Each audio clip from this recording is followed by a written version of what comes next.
On se nourrit de ces expériences successives et des rencontres, des belles rencontres qu'on peut faire. C'est chouette d'entrer un peu dans la famille Disney et puis de participer à cette belle aventure. Moi, j'ai pas peur. Mais où est-ce qu'on est là ? Le rapport avec la Reine des Neiges et Red Dingue, c'est que très souvent les enfants à peu près du même âge, ça arrive fréquemment, ils me demandent de faire la voix d'Olaf. On va se mettre en danger régulièrement à partir de maintenant. Donc je dis, je m'appelle Olaf et j'aime les gros câlins. Ils adorent. Après ils me disent, elle est pas là, Alice Paul ? Bonjour, Ah, c'est pour le secrétariat, l'infirmerie ou la cantine ? je suis là pour le groupe d'intervention du RAID.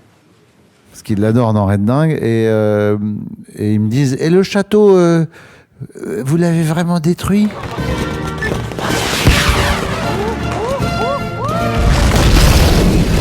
Ce qui est chouette, c'est de voir que les enfants, les générations continuent de vivre avec les films, quoi. Et le point commun, c'est qu'en tout cas dans mes films et dans ce que j'écris, à chaque fois, je me pose la question du rire des enfants, de faire rire les enfants, en fait. Quand j'écris, enfin, je le fais sans y réfléchir maintenant, mais j'essaie à chaque fois d'avoir que ce soit pas un comique que de verbes, quoi, que de textes, et qu'il y ait aussi des choses visuelles, des gags visuels, des choses physiques, du slapstick, parce que c'est ce que les enfants aiment ça, et j'essaie de mettre ça dans mes films. Souvent, on est avec d'autres comédiens qui sont avec nous, on se donne la réplique, et parfois on est seul et on imagine la réplique de l'autre personnage et on se laisse porter par les images beaucoup, parfois par les acteurs en eux-mêmes à l'écran. Et c'est la magie du doublage, on peut interpréter n'importe quel personnage qui nous ressemble pas forcément physiquement, ou on peut changer notre voix, comme le fait très bien Dany. Je viens avec toi. Anna, non. Pardon, mais j'ai gravi la montagne du Nord, j'ai survécu au cœur de glace et je t'ai sauvée de mon ex-fiancé, alors je t'accompagne, c'est tout. Et voilà, ça se passe donc, il y a une bande rythmo, il y a un écran comme au cinéma, et on a un micro et on y va, quoi. On est fait pour ça ou pas ? C'est-à-dire qu'on sait le faire ou on sait pas le faire ?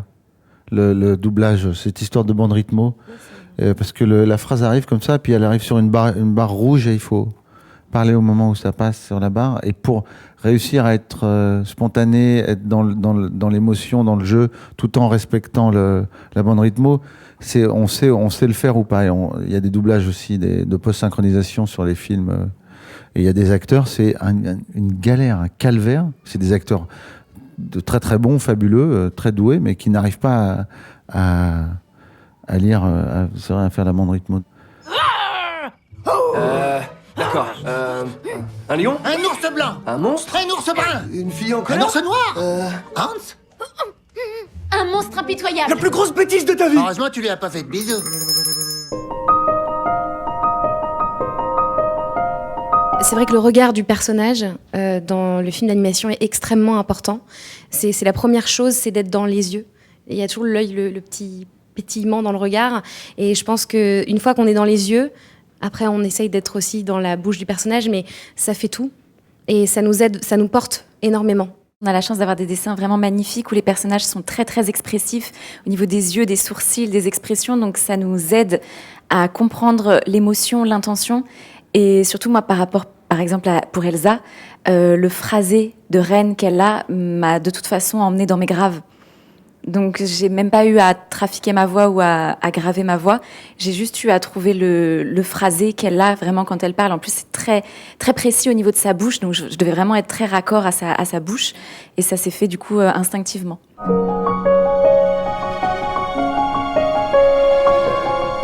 Devenir floconneux... J'avais pas bossé ça au cours Simon, mais non, c'est dans l'émotion en fait. D'un coup le personnage est très fragile et très souvent on va chercher l'émotion dans la sincérité parce que si on en rajoute, ça devient redondant et on surexplique et on surjoue la situation et on perd l'émotion. Donc du coup, l'idée c'était d'être le plus simple possible.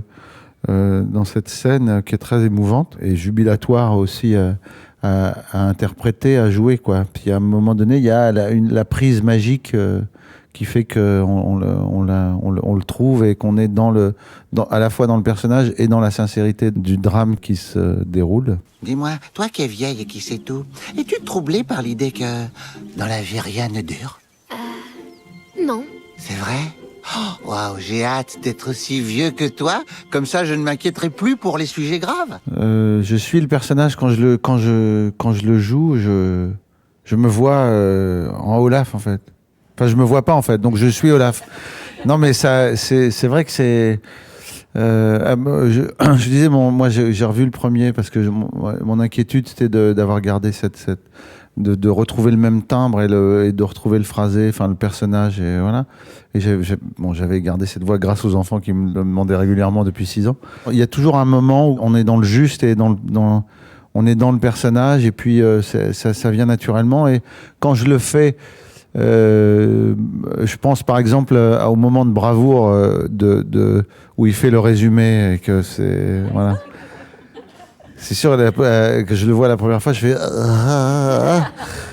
et puis après je suis très excité à l'idée de le faire, de le réussir, de le faire d'une traite, de le passer, enfin et d'avoir la même énergie, la même spontanéité et la drôlerie du truc quoi. Les ruptures comiques sont très fortes. Moi j'aime ça aussi dans mes spectacles ou dans mes films. Le comique visuel est très important quoi. Alors pour improviser, non, mais après on part vraiment de notre voix, de notre sensibilité, de nos émotions, de ce qu'on perçoit du personnage. Donc c'est un bon compromis entre le personnage qui est écrit et ce qu'on doit lui donner, et nous, notre nature profonde, notre émotion et notre sensibilité. Il faut trouver le bon compromis. Bon, je suis prêt. Vas-y. Une licorne, une glace, un château, aucun, une théière, une souris. Ouh, Elsa.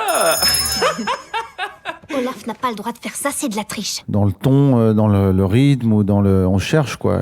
Si un mot va correspondre pile au lipstick, des fois on change le mot. Je pense au nom de l'esprit du vent là qu'on a appelé courant d'air. Le truc français c'était Tornadette. Moi j'aimais pas Tornadette. Et ils l'ont changé? Oui, j'ai proposé courant d'air. Je trouvais ça plus mignon, courant d'air. C'est aussi parce qu'il y a la possibilité de proposer. C'est que le film est tellement fort, le personnage est que voilà. J'ai envie que ce soit le mieux possible. Et je suis toujours, je dis toujours, on en fait une autre pour proposer, trouver d'autres choses, pour chercher au maximum et s'amuser quoi.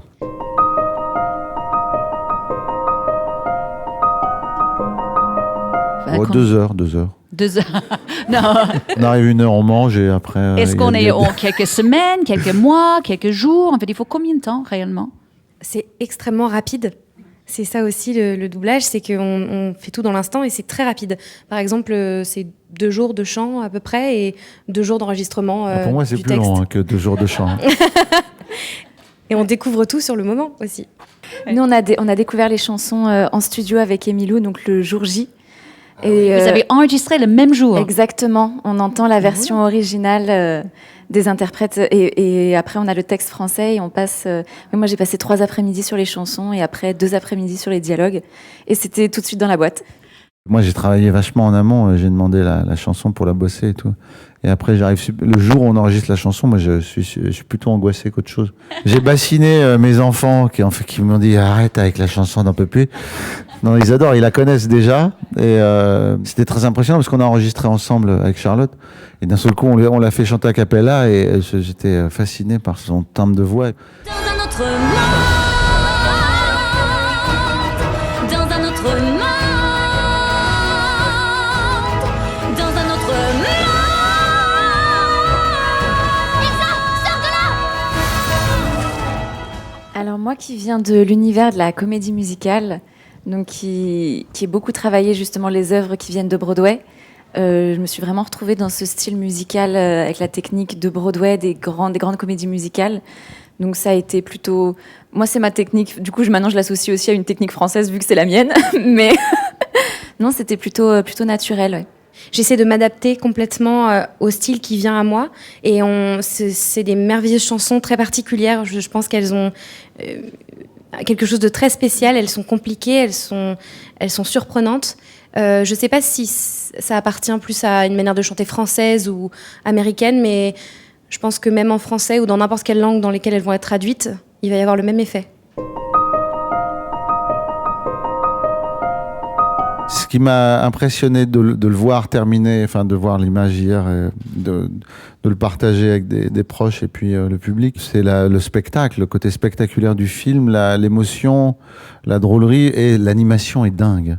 Moi j'ai travaillé dans le dessin animé, donc je connais la difficulté, je connais le travail que ça représente et franchement les 6 ans ont été bénéfiques et nécessaires pour faire une telle animation. Je me souviens dans le 1, il y avait on parlait beaucoup de la neige et de l'animation de la neige et des effets. Et là, sur les saisons, sur les ambiances, la lumière, les éléments, l'eau, tout le travail de l'eau, de la mer, le cheval.